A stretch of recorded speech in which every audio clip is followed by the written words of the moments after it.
Quem está feliz com Jesus nesta noite?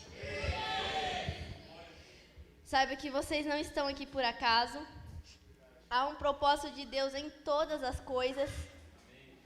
E eu recebo a oração, o ato profético que fizeram para mim.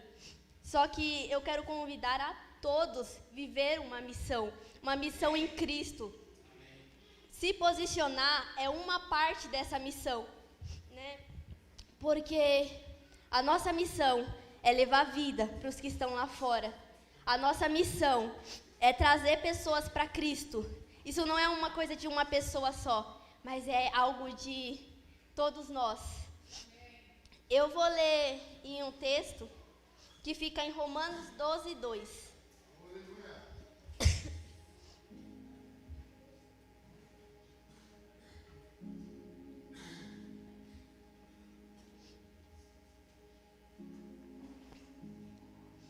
Muitos conhecem esse versículo, e quem não conhece, deixa gravado no coração, gravado no celular, porque é um versículo muito lindo e muito importante, principalmente para nós, jovens. Gente, eu tô com uma tosse já faz um tempo, então me perdoa se durante a ministração eu tossi aqui. Mas todos acharam? Romanos 12, 2. Não vivam como vivem as pessoas deste mundo, mas deixe que Deus os transforme por meio de uma completa mudança da mente de vocês. Assim vocês conhecerão a vontade de Deus, isso é, aquilo que é bom, perfeito e agradável para quem? Para Ele. Primeiro, antes de começar a falar qualquer coisa, eu quero dizer o que ele está dizendo com mundo, né? Quando Paulo vai dizer, não viva como as pessoas deste mundo vivem, ele está dizendo não do mundo físico, chamado aqui o planeta Terra, porque se fosse assim nós não trabalharíamos, não estudaríamos e não faríamos nada disso. Mas o mundo que ele diz aqui é o sistema de Satanás, é a cosmovisão de Satanás, é tudo aquilo que foge da vontade de Deus. E muitas das vezes a gente entende como aquilo que vem de Satanás, simplesmente bebidas, drogas, essas coisas, mas a maior arma de Satanás é o sistema.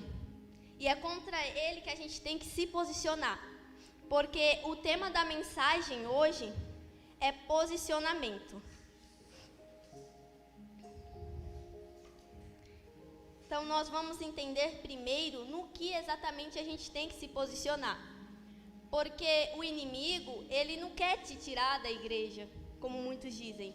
Ele quer te matar aqui dentro, para que você não leve vida. Porque a preocupação dele não é se você cultua, não é se você vem aos cultos. A preocupação dele é se você está levando vida. Porque se você estiver levando vida enquanto ele está levando morte, você está atrapalhando os planos dele. Então, o nosso posicionamento é contra o sistema, não é contra as pessoas, porque a palavra vai dizer que a nossa luta não é contra a carne, nem sangue, mas contra principados e potestades. Então, a nossa luta não é contra pessoas, não é sobre chegar diante de uma pessoa e ofendê-la e dizer, eu estou me posicionando porque eu sou crente, então eu estou fazendo certo. Não, se posicione contra o sistema, não contra pessoas. Jesus fala assim, eu vim ao mundo, não para julgar o mundo, mas para salvá-lo. Sendo assim, aquilo que é missão de Jesus também é a nossa missão. Assim como Jesus veio para salvar, a nossa missão é trazer a palavra de salvação. Assim como a missão de Jesus foi trazer vida, a nossa também é. Mas teve uma época, bem lá atrás, que tudo era Deus. Quem criou o universo? Deus. Quem fez isso? Foi Deus, tudo era Deus. Mas chegou um tempo que a ciência estourou. Então agora só era uma verdade aquilo que se podia ser estudado ou visto. Então, para muitas pessoas, Cristo deixou de ser uma verdade. Deus deixou de ser uma verdade. Então a ciência deu esse estouro. Então ficou uma guerra entre ciência e religião. Uns falavam, foi Deus. Aí os cientistas criaram um monte de teoria, um monte de coisa, tudo para justificar como se não fosse Deus. Mas em um determinado momento, um filósofo veio com a filosofia da relatividade. Sabe aquele? Desse lado é 6, se você olhar de lá é 9. Tudo é relativo. Cada um tem a sua verdade. Não existe uma verdade absoluta. Cada um carrega aquilo que acredita e acabou. Só que quando nós olhamos para isso, que o sistema até hoje coloca como filosofia, nós estamos indo contra a palavra. Por quê? Porque existe sim uma verdade absoluta. Existe sim, e é nisso que a gente tem que se posicionar. Porque esse sistema, ele impõe que cada um tem a sua verdade. Não existe verdade absoluta e cada um acredita no que quer. Só que Deus não disse, eu sou a verdade para algumas pessoas. Não, ele disse, eu sou a verdade. Ele não disse, eu sou o caminho para algumas pessoas. Ele disse, eu sou o caminho. Ele não disse, eu sou a vida para algumas pessoas. Ele disse, eu sou a vida, é o que ele é. Ele é a verdade absoluta. E é nisso que a gente tem que crer e se posicionar. Antes de se posicionar, a gente tem que entender no que exatamente a gente tem que se posicionar. Porque a gente olha pelo binóculo, se você colocar a mão assim, você não vai ver o que está em cima nem do lado, só o que seus olhos estão focando. E a gente acha que, tipo assim, não fumar, não beber, não sair pra farra, não fazer essas coisas.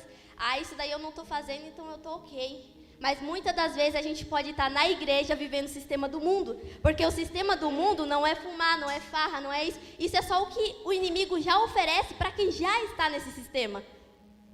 Então nós devemos tirar esses binóculos e olhar além. Porque o sistema que ele tem colocado, isso sim é o que está indo contra a igreja. E eu queria relatar aqui sobre um jovem que se posicionou em sua época.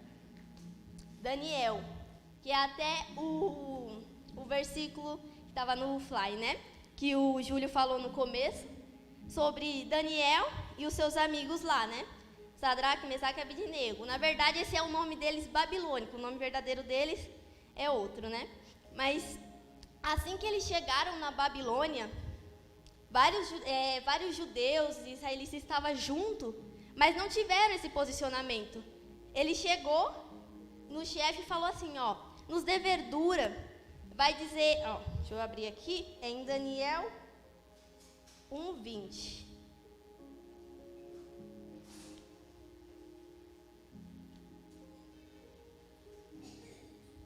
Pode colocar aqui no... colocou? O rei lhe fez uma pergunta sobre todos os assuntos que exigem sabedoria e conhecimento, e descobriu que era 10 vezes mais sábio do que todos os magos encantadores de seu reino. O próximo. Daniel permaneceu ali até o primeiro ano... Não, é antes. Coloca no versículo 1. Capítulo 1, versículo 1.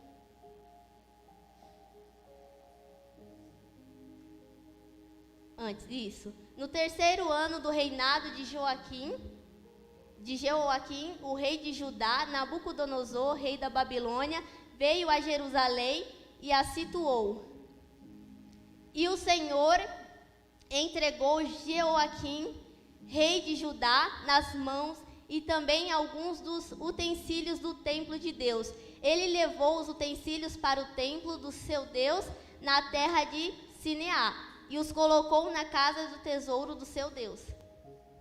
Depois o rei ordenou a Aspenaz, o chefe dos oficiais da sua corte, que trouxesse alguns dos israelitas da família real e dos nobres e da nobreza. Jovens sem defeitos físicos, de boa aparência, cultos, inteligentes, que dominassem vários campos do conhecimento e fossem capacitados para servir no palácio do rei. Ele deveria ensinar-lhe a língua, literatura dos babilônicos.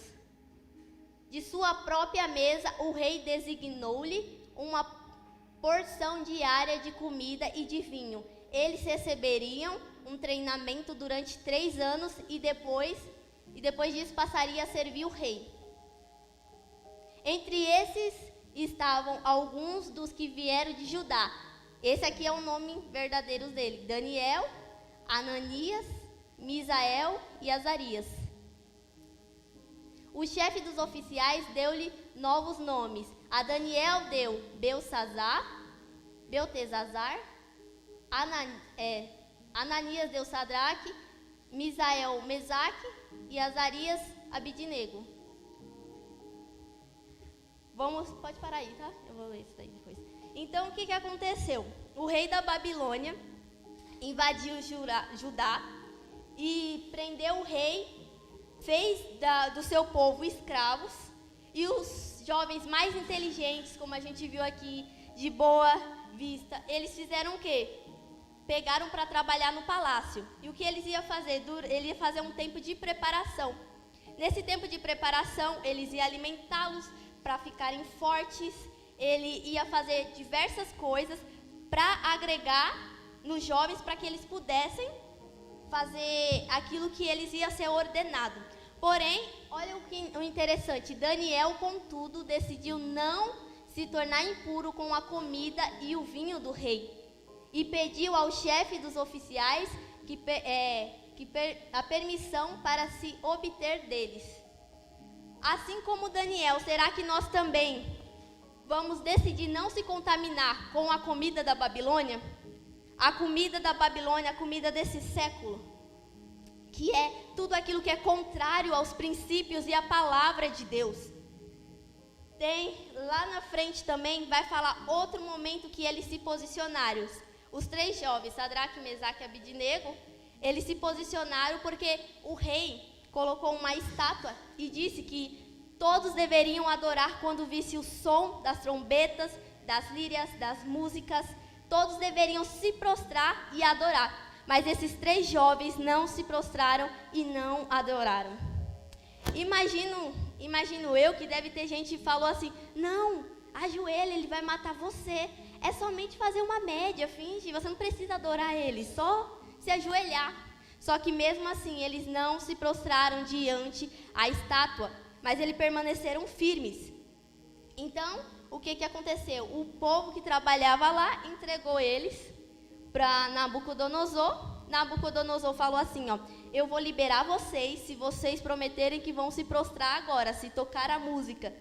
Só que eles falaram para Nabucodonosor: Senhor, ainda que nós sejamos jogados numa fornalha, não iremos se prostrar, porque nós certamente sabemos que o nosso Deus nos salvará, e se Ele não nos salvar, mesmo assim não nos prostraremos.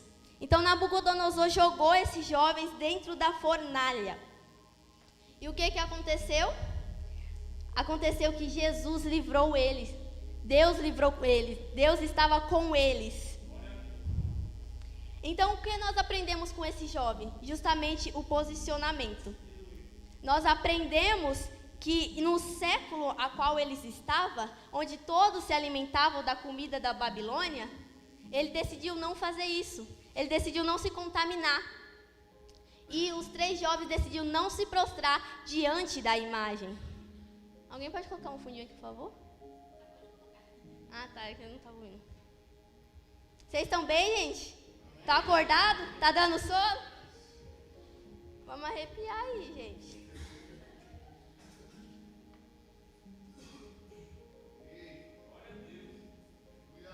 Então, muitos de nós entendemos de posicionamento. Muitas das vezes você ir contra pessoas, mas não é contra pessoas. E eu queria falar uma coisa muito clara aqui, que a gente confunde muitas das vezes. Posicionamento não é julgamento. Quem tá falhando? Som. Não. Aleluia, vai dando glória aí, irmão. Ó, vou beber água, vai dando glória, hein? Eu não gosto de silêncio não, gente. Vamos? Silêncio parece que eu estou no tribunal, assim. Tá não. Vão dando glória a Deus aí. Se vocês não entenderam o que eu estou falando, dá um grito: não estou entendendo, que eu explico direito. Porque nós temos que entender a palavra. Tem que sair daqui, entendido do que o Senhor quer falar, amém? Porque não sou eu sou atrapalhada para falar, mas essa palavra não é minha, é de Jesus. Então nós devemos dar glória a Ele porque nós estamos bem, estamos vivos, estamos aqui. Então, todo o tempo, glorificar o Senhor. Se não estiver entendendo nada, vai dando glória, porque a glória não é para mim, é para Ele. Então, vamos voltar aqui. Há uma diferença entre julgamento e posicionamento, porque tem pessoas que confundem isso. Acham que posicionamento é você julgar a outra pessoa. Então, eu fui buscar o significado dessas duas palavras. O ato e efeito de julgar significa opinião, juízo e sentença. Lá em Mateus 7, do versículo 1 ao 2, vai falar para nós não julgarmos, porque na maneira em que julgarmos, também seremos julgados. Posicionamento, a origem da palavra posicionamento, o que significa? A ação de se posicionar em relação a algo, ou seja, tomar uma atitude, assumir um partido sobre um determinado assunto. Em Colossenses 3,17 vai falar um pouco sobre isso também. Então, há uma diferença. Como eu falei aqui no início, nossa luta não é contra pessoas. Então, se eu chegar em uma pessoa que vive no sistema mundano, ou que vive naquilo que vai contra a palavra, e eu chegar acusando ela, eu chegar apontando o dedo para ela, isso não é posicionamento. E também as nossas palavras acabam perdendo o valor. Posicionamento é você dizer, por exemplo, você está em um discurso sobre aborto. Você chegar e falar assim para a pessoa, você que quer abortar vai para o inferno e sei lá o quê. Isso é julgamento. Como a palavra julgamento diz, juízo e sentença. Não é sobre isso. É sobre você defender aquilo que a palavra defende. É sobre você não se contaminar, assim como Daniel fez, não se contaminar com a comida da Babilônia. Você decide fazer aquilo que vai contra o que o sistema operacional deste mundo faz. Ó.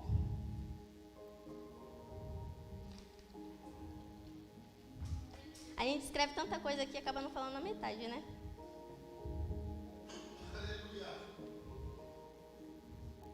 E a palavra também vai dizer que o mundo vai nos odiar, justamente por isso. Porque todas as vezes que a gente se posicionar em algo, as pessoas vão, muitas das vezes, odiar-nos. Só que a palavra já diz isso. A palavra diz que o mundo nos odiaria. Porque se nós fôssemos do mundo, ele nos amaria. Então, isso não pode ser justificativa para que a gente pare, para que a gente estacione, para que a gente não se posicione diante das situações. E além de Daniel, Sadraque, Mesaque, Abednego, nós temos muitos outros exemplos de jovens que se posicionaram. E os jovens dessa geração somos nós. Nós não podemos ficar esperando que outras pessoas se posicionem. Nós devemos fazer isso primeiro. Porque assim as pessoas virão até a gente e muitas das vezes seguirão o nosso exemplo.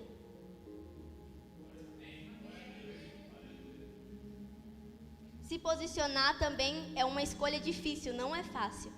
Porque quando você está diante de uma situação e você se posiciona contra tudo aquilo, cara, grande chance de você ser excluído, grandes chances de verem você com os olhos ruins, de falarem que vocês se acham dono da razão só porque você teve uma opinião diferente. Então, desafio vocês vão passar. Não pense que ao se posicionar, vocês vão ficar de boa, tranquilão e vai dar tudo certo. Não, não, não. É muito difícil. Quantas vezes eu já quis fugir de me posicionar e quantas vezes eu já fugi de me posicionar em algumas situações, por medo do que iriam dizer, por medo de ser excluída, por medo da rejeição. E muitas das vezes eu não me posicionei. E antes de o Robson dizer que eu ia ministrar aqui, e justamente nesse tema, o Espírito Santo já havia ministrado, já estava ministrando isso no meu coração. Porque era um problema que eu tinha. Porque eu tinha medo de ser rejeitada, de ser excluída, eu tinha medo de que as pessoas olhassem para mim com os olhos ruins. Só que eu entendo que quando eu quero ser amada por todos, eu estou indo contra a palavra, porque nós não fomos chamados para ser amada por todos. Nós fomos chamados para ser amado por Ele. E muitas das vezes, por fazer o que Ele nos manda, seremos odiados pelo mundo. Então, eu estava analisando, eu falei assim, eu não tenho problema com ninguém, não tenho inimigo, tá de boa. Só que Jesus falou para mim, não tá de boa. Porque se todo mundo tá te amando, justamente os que estão lá fora, se ninguém se opõe, é porque tem um problema. Porque Jesus foi odiado, foi xingado, foi ofendido. Cara, que mal Jesus fez? Ele curou pessoas, Ele restaurou vidas, Ele morreu para nos salvar. E mesmo assim, Ele foi odiado. E Ele disse, se eu fui odiado, aqueles que me seguirão também vão ser. Então nós não podemos ter medo que as pessoas nos rejeitem, nos odeiem, porque isso vai sim acontecer. Isso é algo que a palavra diz que vai acontecer. Quando Jesus está falando com os discípulos que eles seriam perseguidos, que eles seriam até mortos, ele diz, no mundo tereis aflições, mas tende em bom ânimo, porque eu venci. Muita gente já colocou mais acréscimo nesse texto. Eu venci o mundo, você também vai vencer. Não está escrito isso, está escrito eu venci. Por quê? Porque ele não precisa falar mais nada. Se ele venceu, nós vamos vencer. Porque os filhos de um vencedor é também o vencedor. Derrotado é o diabo. Muitas das vezes ele coloca a gente como derrotados. E a gente pode ser, se nós aceitarmos isso. Se nós aceitarmos tudo que o inimigo diz sobre nós, nós seremos exatamente isso que ele diz sobre nós. Porque nós somos aquilo que nós acreditamos muitas das vezes. Eu não sou o que vocês dizem sobre mim, mas eu sou o que eu penso de mim mesmo. Sabe por quê? Porque se eu penso que eu sou se eu penso que eu não vou conseguir nada na vida, eu nunca vou tentar. Então eu realmente não vou conseguir nada na vida. Se eu pensar que eu sou uma fracassada, eu realmente vou ser uma fracassada, porque eu não vou me levantar para fazer o que eu tenho que fazer. Então, a pergunta é, o que vocês pensam de si mesmo? Eu conheço muitas pessoas que dizem, nossa, eu não sou um fracassado, nossa, eu sou muito feio, nossa, eu sou muito isso. Cara, as palavras que você diz sobre você vai determinar muitas das vezes o seu destino. Você pode chegar longe. Sabe por quê? Porque Jesus chegou. Jesus não prometeu uma casa, um carro, uma faculdade, Ele não prometeu nada disso. Mas Ele prometeu que você venceria. Ele prometeu que se você permanecesse no caminho dEle, você receberia a vida eterna. Então isso é uma promessa. Então nisso a gente pode se agarrar. Então se tem alguém aqui que pensa que é um fracassado, cara, se o seu pai não é, você também não é. Muita gente que se acha feio, que tem a autoestima baixa. Vou falar uma coisa, a gente vive falando que Jesus é lindo. E nós não somos filhos dele? O filho não parece com o seu pai? Nós pareceremos com Deus na medida que se relacionamos com Ele. Se nós estamos próximo dEle, a gente vai se parecer com Ele. Se estamos longe, não vamos. Uma certa vez, uma criança perguntou para o seu pai, pai, qual é o tamanho de Deus?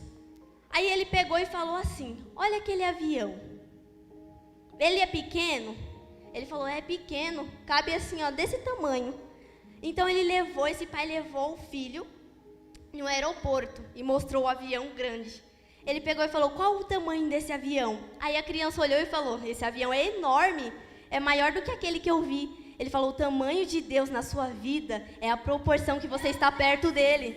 Se você estiver perto de Deus, você vai ver um Deus grande. Se você estiver longe, você vai enxergar um Deus pequeno. E sabe, muitas das vezes a gente fala que crê em um Deus grande, mas nós vivemos como se estivéssemos servindo a um pequeno. Sabe por quê? Porque todas as vezes que eu coloco o meu problema maior do que Deus na minha vida, eu estou colocando Deus como pequeno. Nós devemos ter um relacionamento com Ele ao ponto de sabermos o poder que Ele tem.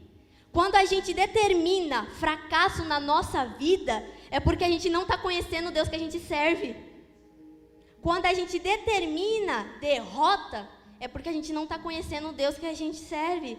Ah, mas quem anda com Deus também perde. Olha os discípulos, todos morreram, todos sofreram. Cara, com Cristo, o mais maravilhoso é que ainda que você perca, você ganha. Porque os discípulos foram mortos, foram xingados, foram açoitados, mas eles receberam algo melhor, a vida eterna. Então, ainda que vocês pareçam estar perdendo com Cristo, vocês estão ganhando algo muito mais poderoso, que é a eternidade no céu, a eternidade ao lado dele. Mas nós queremos tanto ir para o céu, estar ao lado de Deus, sendo que aqui a gente não quer estar do lado dele. Como você quer estar do lado de alguém que você não quer estar aqui? Ah, mas é claro que eu quero estar do lado de Deus. Mas quantas vezes você vai atrás dele? Ele diz, chegai-vos a mim, e eu chegarei a vós. Ele não diz, eu vou até você. Ele diz, vem até mim, que eu irei até você. O Senhor diz, eis que estou à porta e bato. Aquele que ouvir a minha voz, eu entrarei e cearei com ele. O que ele está fazendo? Batendo na porta. Então, a fé, ela não é uma emoção. A fé, ela é uma atitude. E se posicionar é um ato de fé. Se posicionar naquilo que a palavra diz ser o certo, que realmente é o certo.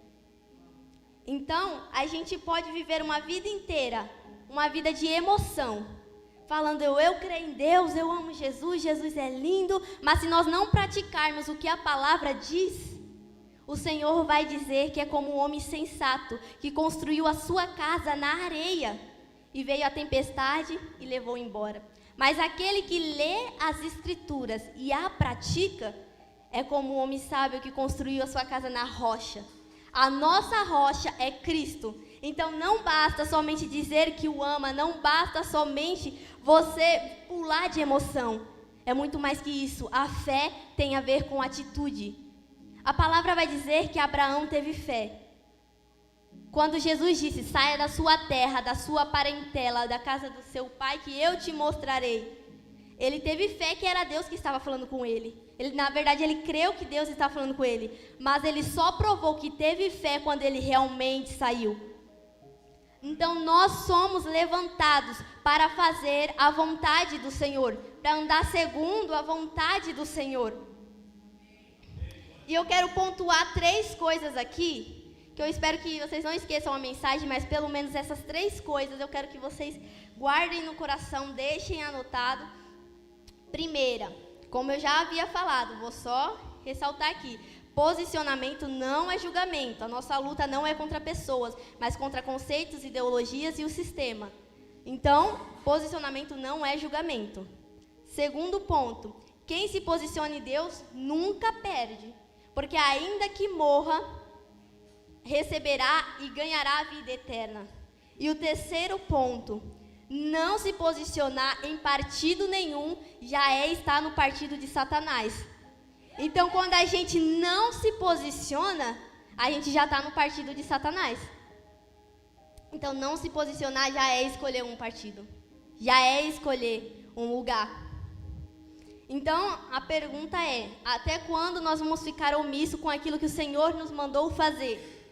Até quando nós vamos ficar parados? Porque o Senhor tem uma missão para cada um. O propósito é simplesmente a forma, o dom que Ele te entregou é justamente para você cumprir o seu propósito. Ele te deu dons maravilhosos e para cada pessoa Ele deu um dom diferente. Uns cantam bem, outros não cantam nada. Outros pregam muito, outros não sabem. Mas não significa que não cabe no reino. A palavra vai dizer que nós somos como o corpo de Cristo. Cristo é a cabeça e nós somos o corpo. Por acaso pode o braço dizer para os olhos, eu não preciso de você? Então não diga para si mesmo, eu não presto, eu sou um fracassado, eu não tenho dom nenhum, Deus não me quer. Cara, Deus te deu um dom. E naquele grande dia, Ele vai te perguntar, cadê as suas obras? O que você fez com o dom que eu te dei? E o que nós responderemos para Ele? Ai, Deus, é porque eu tinha vergonha, por isso que eu não cantei. Ele vai falar, então apartai-vos de mim que eu não vos conheço. Ai, Senhor, sabe o que é? É porque eu tinha vergonha de evangelizar as pessoas, sabe?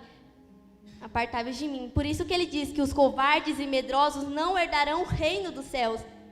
É natural sentir vergonha. Eu sinto vergonha.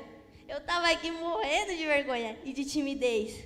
Eu queria dizer para o Robson, vou embora, fica com Deus, é nóis, você prega aí, já era, tá bom? Essa era a minha vontade. Eu estava falando para as meninas aqui, dá tempo de fugir?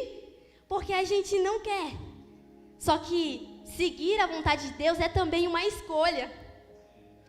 Sabe? Deus não te obriga a fazer nada. E uma coisa eu falei para o Senhor, Pai, eu tenho muita vergonha, eu sou muito tímida, mas o que o Senhor me chamar para fazer, eu vou. O Senhor me chamou para fazer, eu tô indo. E engraçado que Jesus não olha que a gente é tímido, né? É tipo assim, se você é tímido, Ele escolhe você para cantar. Ele escolhe você para pregar, escolhe você para ministrar as vidas aí fora. Ele não liga para sua timidez nem um pouco. E tem gente que é toda desvolta, sabe? Que sabe falar, que não tem vergonha de nada. E Deus usa muitas das vezes no secreto ali, no guardadinho, servindo um café. Nossa, Senhor, mas aquela pessoa, ela é simpática, ela não tem vergonha de nada. Por que você não coloca ela para fazer? Porque eu escolhi você para fazer. Na casa de Deus tem muitos trabalhos para fazer. Ele diz, a seara é grande, mas os trabalhadores são muito poucos. E quando eu digo na presença do Senhor, na casa do Senhor, eu não digo somente na igreja. O Senhor tem um trabalho maior para a gente, que passa dessas paredes. Se a gente viver uma vida inteira acreditando que o nosso trabalho é somente aqui, cara, você não entendeu o que é o Evangelho. Porque o Evangelho ultrapassa essas paredes. O Evangelho é onde você está. O Evangelho é na sua escola. O Evangelho é na sua faculdade. O Evangelho é no seu serviço. Aonde você estiver, você pode ministrar o Evangelho. Ai, mas eu não sei como fazer, eu não sei como falar. Cara, pede capacitação para o Senhor. Peça para que Deus te ajude a fazer e a romper a timidez, a romper o medo, porque nós teremos medo. Como a gente canta sempre aqui, então me tira o medo que me faz dizer, Moisés, suba em meu lugar. Sabe o que significa esse pedaço? Eu cantei muito tempo essa música sem saber o que significava, tipo assim, não entendia. Mas quando eu fui ver na palavra, eu consegui entender. O que é que acontece? O povo ficou com medo de Deus. Quando viu, o povo queria chegar até Deus, ver Deus, mas quando ele viu aquela tempestade lá no monte, eles ficaram com medo e falou, não, Moisés, vai no nosso lugar, vai você. E até quando nós vamos pedir para Moisés subir, enquanto a gente vai estar parado? Deus nos chamou para subir o monte, para chegar diante dele, para ver ele face a face, senti-lo, a sua presença, ter relacionamento com ele. O Senhor tem nos chamado para se posicionar. E muitos podem só ouvir e sair daqui como mais um culto normal. Mas muitos podem sair daqui tomando a decisão de se posicionar. Porque esse tema não foi dado por acaso. O Robson não estava lá, eu quero dar um tema, posicionamento, acabou, é isso aí. Não. Foi orado a Deus. O Senhor escolheu esse tema, Deus escolheu esse tempo, Deus escolheu tudo isso porque é algo que Ele quer que nós façamos. Ele quer que a gente se levante. A Inara está rindo ali porque eu falei para ela, não fica corrigindo os meus erros de português, que ela é cheia de ficar corrigindo os erros do português dos outros. Mas brincadeiras à parte, gente, é sério. O Senhor tem um tempo novo para cada um. Mas é necessário a gente tomarmos atitudes novas. É necessário a gente começar a agir. Não somente ficar em palavras. Porque só ler a palavra não muda a sua vida. Mas praticá-la, crer nela e vivê-la, isso realmente muda a sua vida. Se você ler esse livro aqui, se você ler sem praticar, é só um livro. Eu vou te falar. Essas páginas, essas folhas, esses escritos não têm poder algum. O poder da palavra está em Jesus, porque lá em João vai dizer que o Senhor é a palavra. Quando você crê nessa palavra, aí ela tem poder. Quando você vive essa palavra, aí ela tem poder. Isso daqui é somente papel. Isso aqui é papel.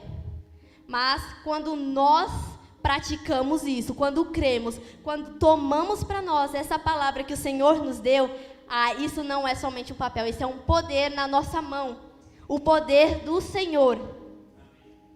E eu queria fazer uma oração com todos, eu queria pedir que vocês se colocassem de pé.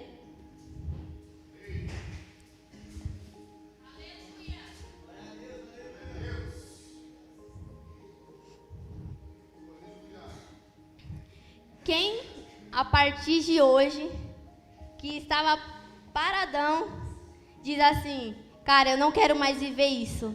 Eu quero estar ligado com o Pai, eu quero me posicionar, eu quero agir diferente, eu quero fazer diferente, eu vou vencer a timidez, eu vou vencer tudo isso, eu vou cumprir o meu propósito. Não precisa vir aqui na frente, mas fala para você mesmo, fala para Deus. Falou: Senhor, a partir de hoje eu quero me posicionar em Ti. Pai, a partir de hoje eu quero fazer diferente. Pai, se até agora eu não fiz o que deveria fazer, eu quero fazer. Então eu quero que todos orem comigo. Amém? Senhor, nós estamos aqui diante de Ti, Pai. Nós queremos primeiramente Te glorificar, Pai, e Te exaltar por tudo que o Senhor tem feito, Pai. Porque o Senhor é bom em todo tempo, Pai. Porque não nos faltou alimento nesse dia. Porque não nos faltou nada. Porque o Senhor cuidou da gente. Obrigado, Senhor Jesus. Pai, eu quero, Senhor Jesus, diante de Ti e junto com os meus irmãos, decretar, Senhor Jesus, que nós viveremos algo novo, porque nós se posicionaremos para isso. Pai, nós vamos receber algo novo, porque nós estaremos na disposição do Senhor. Pai, que não seja somente palavras, que não seja somente da boca para fora, mas que nós vamos agir desta maneira, Pai. Senhor, cada um dos Teus filhos que aqui estão, Pai, está dizendo algo em seu coração. Pai, eu oro e peço para que o Senhor o escute. Pai, se alguns estão pedindo para que o Senhor tire a timidez, Pai, que assim seja, Pai. Que o Senhor tire de nós todo medo, toda timidez, tudo aquilo que nos atrapalha de seguir o Seu propósito para nós. Pai, se tem alguém dizendo em seu coração: Pai, eu tenho medo de me posicionar, eu não consigo, me ajuda, Pai. Eu oro para que o Senhor nos ajude a se posicionar diante, Senhor Jesus, das situações, diante desse sistema, Pai. Pai, porque Satanás, ele quer nos levar, Senhor Jesus, para viver isso, debaixo desse sistema, debaixo dessa ideologia. Mas, Pai, não é isso, nós não vamos se render a isso, Pai. Porque nós cremos na Sua palavra, nós cremos que o Seu nome tem poder. E, Pai, nós não cremos somente da boca para fora, mas nós vamos crer com as atitudes, porque é isso que significa ter fé. Fé é ação, fé é atitude. Pai, então nós oramos para que o Senhor esteja conosco, que o Senhor nos ajude, Pai. Porque sabemos que poderemos ser perseguidos, que poderemos ser odiados, sabemos que podemos até apanhar, Senhor. Mas, Pai, que o medo dessas coisas não venha nos impedir de seguir o Seu propósito, porque nós entendemos que aquilo que o Senhor tem para nós é maior do que a nossa própria vida, Senhor. Pai, o Senhor tem uma missão e um propósito na vida de cada um, Pai. Eu oro, Pai, para que as pessoas comecem a entender esse propósito, porque não é só sobre saber que tem um propósito, Pai, mas é sobre entender qual o Seu propósito, é sobre se disponibilizar para seguir esse propósito. Pai, que o Senhor possa abrir a nossa visão, que nós possamos ver aquilo que o Senhor tem para nós. Pai, que o Senhor possa abrir o nosso entendimento, para que nós venhamos entender aquilo que o Senhor já determinou sobre a nossa vida. Pai, que o nosso coração esteja sempre disposto a fazer a Sua vontade e a fazer o Seu querer. Pai, nós não somos nada, mas graças ao Senhor, Pai, que nos deu um título de filhos, nós somos alguém em Ti. Não somos alguém por causa de nós, mas nós somos alguém por causa de Ti. Porque o Senhor nos deu um nome, porque o Senhor nos deu um propósito, porque o Senhor nos deu um destino. É por isso que somos alguém.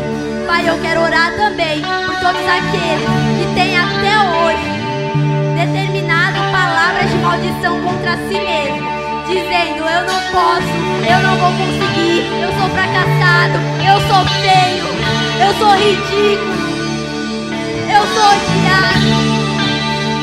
Eu repreendo em nome de Jesus todas as palavras de maldição que vocês jogaram contra si mesmo, porque a partir de hoje vocês vão entender que o que o Senhor tem pra você é maior do que você pode imaginar, porque os sonhos do Senhor pra sua vida é maior do que você pensa, porque Ele não depende de você, Ele não depende da sua capacidade, Ele faz porque Ele é. Eu repreendo em nome de Jesus que venha cair por terra todas as mentiras de Satanás lançadas no ouvido e no coração dos teus filhos. Que venha cair por terra em nome de Jesus. E que a partir de hoje eles venham declarar palavras de bênção para si mesmos. Que a partir de hoje eles venham declarar palavras de bênção para o seu irmão. Que a partir de hoje eles venham entender que são filhos, que são amados, que têm um propósito. Que o seu posicionamento muda a história. Aleluia! Glória a Deus. Deus colocou algo no meu coração. Eu queria chamar aqui na frente. Eu vou falar primeiro. E se você se identificar com isso, você vem aqui na frente, que nós vamos orar por você. Amém? Eu quero chamar a classe de pessoas que até hoje determinou palavras de maldição, porque eu sinto que tem muitas pessoas que determinaram palavras de maldição para si mesmo. Todas aquelas pessoas que determinaram que não vão conseguir, que não pode, ou que se acham que não consegue, acham que não pode romper. Eu quero chamar aqui também todas aquelas pessoas que têm uma timidez extrema, ou uma timidez para fazer a obra. As pessoas que dizem assim: ó, eu não consigo porque eu tenho timidez, eu tenho vergonha, eu não consigo. Vem aqui na frente. Todas aquelas pessoas que não sabem o seu propósito, tipo assim: eu não sei o meu chamado, eu não sei o que Deus tem pra mim, eu ainda não sei. Eu quero chamar todos aqueles que a partir de hoje vão se posicionar diante de Deus. Todos aqueles que querem se posicionar, vem aqui na frente. Já é o seu primeiro ato de fé. É atitude. Lembra que eu falei que fé é atitude? Quando você vem aqui, já é uma atitude. Então todo aquele que quer se posicionar diante do Senhor, vem aqui que vamos orar por você. Amém? Eu quero declarar sobre a vida de vocês que o medo, a vergonha, a circunstância, os traumas, as dores, nada disso vai ser maior do que o que Deus vai fazer sobre vocês. Porque para quem tem trauma, Deus tem cura. Para quem tem dor, Deus tem alívio. Para quem tem vergonha, Deus, Ele tem a capacidade para te dar e te fazer vencer. O amor de Deus por você é maior do que as circunstâncias dessa vida. Eu quero determinar sobre a sua vida, em nome de Jesus. Está repreendido todas as palavras de maldição jogada e lançada contra vocês. Sou de vocês para vocês mesmos, dos seus pais contra vocês, da sua família. Tudo aquilo que determinaram de maldição, tudo aquilo que falaram que você não é nada, que você não vai vencer, que você vai ser a ovelha negra da família, está repreendido em nome de Jesus, porque o nome de Jesus tem poder. O Pai da terra pode ter falhado com vocês, mas o Pai do céu jamais falhará. Eu quero determinar bênçãos, eu quero profetizar que vocês vão romper em nome de Jesus tudo aquilo que está impedindo vocês de seguir o chamado. Eu quero orar por todos aqueles Pai, todos aqueles que ainda não compreenderam o chamado, que não compreenderam a missão, Pai, que não compreenderam o que o Senhor tem para eles, que eles venham começar a entender a partir de hoje, Pai. Todo aquele que tem timidez, que tem vergonha, que tem medo, Pai, em nome de Jesus, arranca, Senhor, arranca todo medo.